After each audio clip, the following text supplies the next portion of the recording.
પ્રતીક્ષાબેન ક્યાંથી આવો? છીએ દ્વારકાના પણ રહી રાજકોટની પડખે. રાજકોટની પડખે રહ્યો. હા, કેટલા રૂપિયા? 51,000. 51,000 રૂપિયા. શેના માટે બાધા લીધી? મારું મકાન નતું વેચાતું ને, 12 કલાકમાં વેચાય. 12 કલાકમાં મકાન 12 વેચાય. કલાકમાં મકાન વેચાઈ. રાતના 12 વાગે આવ્યું, બીજે બપોરના 12 12 વાગે ઓછી માનતા લીધી અને સવા બારે મને ફોન આવ્યો ને બીજે દી 12 વાગે પૈસા મળી ગયા.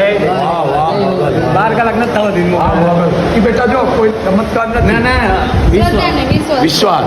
હું એટલું તમને કહીએ માતાજીને કે ભાઈ 1 મહિનો કે 1 મહિનો 1 વિધિ 11 દી અને આ તમે આ કરજો, કામ થઈ જશે. તો વિશ્વાસ રાખવો થઈ જાય, પણ ગણતરી કરો તો ન થાય, એને અંધશ્રદ્ધા કહેવાય. લાવો બેટા, કેટલા છે આ? 51,000. એકાઉન્ટ. તારી દીકરી કેટલી છે? દીકરી નથી, મારી નણંદ છે. કેટલી નણંદ છે માં? એક છે. એક નણંદ અને તારા બે ના અડધા 51,000 છે ને? હા. મોગલે 151 ગણી માનતા શીખા લીધી 51,000 ની. તારા અડધા ને અડધા તારી નણંદ ના. એટલે મોગલ છે ને તારે હાથ પેઢી હતી કોઈ દી વાંધો નહીં આવતા. હાલે બેટા, આપ